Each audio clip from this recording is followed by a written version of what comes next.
Лакшери на средневековый лад. Способы продемонстрировать, что ты богат и роскошен в средние века, могут шокировать. Арендованный ананас, гнилозубая улыбка и другие атрибуты роскошной жизни. Какая игра была игрой для богатых? Как выглядела лакшери-обувь? Правда ли, что символом богатства была бедная хижина? И при чем здесь коготь сатаны? Если сегодня, чтобы продемонстрировать свою статусность, девушки делают себе большие губы и грудь, то в средневековой Европе гнилые зубы.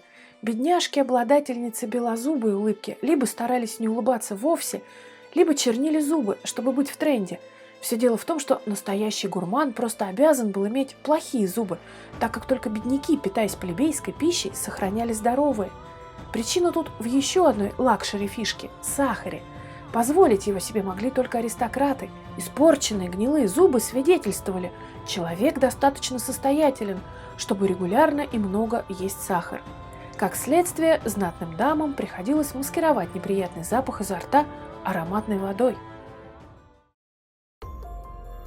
Такая вот странная обувь пулены вошла в моду среди знати во времена правления французского короля Филиппа IV. Пулены в переводе означает «нос корабля». Такая лакшери-обувь демонстрировала их обладатель высокого происхождения, настоящая элита. И чем длиннее носок, тем более аристократичен и богатых владелец. Длина носов была строго регламентирована. Принцам по крови разрешено носить обувь с носами в 2,5 ступни, родовитым дворянам в 2, рыцарям в 1,5, горожанам в 1, простолюдинам всего лишь в полступни. Ходить в люксовых пуленах было дико неудобно, ведь их длинные части шатались из стороны в сторону, ну а работать в них было так вообще совершенно невозможно. Именно непричастность к труду, высокий статус владельца и подчеркивала эта обувь. Для того, чтобы длинные носы не мешали при ходьбе, их пристегивали к браслету у колена цепочками. Церковь назвала эту элитарную обувь когтем сатаны и прокляла, ведь в них было неудобно вставать на колени во время молитвы. Даже черную чуму объявили наказанием за пулены. Считается, что выражение «жить на широкую ногу» своим происхождением обязано тоже им. Настоящий шик по-средневековому – это взять в аренду ананас. Да, в средние века это было не редкостью. Экзотические фрукты были очень дорогими, но ананас считался самым необычным и статусным. Его не ели, им хвастались, чтобы поразить окружающих. Ну а поскольку купить свой ананас было уж очень дорого, их просто брали на застолье в аренду. Посмотрели гости, пооблизывались и все, хватит. Отдай соседу, пока не сгнил.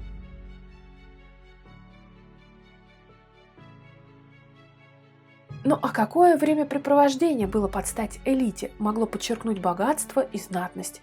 Здесь вас тоже ждет сюрприз. Это обычные шахматы. Все просто. Эта игра, как известно, требует очень много свободного времени, а большинство населения все время работало. Им было не до шахмат. Поэтому сыграть партию в шахматы было атрибутом роскошной жизни. Еще один странный способ подчеркнуть не только свое высокое положение, но еще и высокий интеллект – это своя собственная хижина с настоящим отшельником.